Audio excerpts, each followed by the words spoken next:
ఇక్కడ కనిపిస్తున్న ప్లాంట్ ఏంటో తెలుసా? స్టార్ ఫ్రూట్ అంట.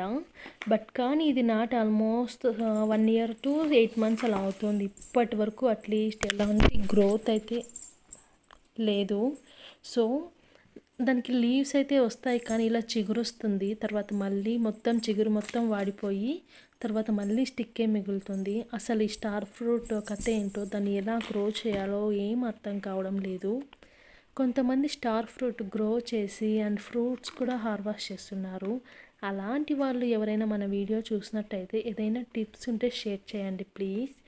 సో ఇవి తెచ్చినప్పుడు ఎలా ఉన్నాయో ఇప్పుడు అలాగే ఉన్నాయి.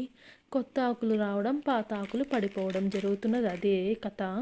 సో ఈ ప్లాంట్ని ఎవరైనా ప్లాంటేషన్ చేసి ఫ్రూట్స్ కట్ చేసి హార్వెస్ట్ చేసింటే అలాంటి వాళ్ళకి ఒక ఎక్స్పీరియన్స్ ఉంటుంది కదా.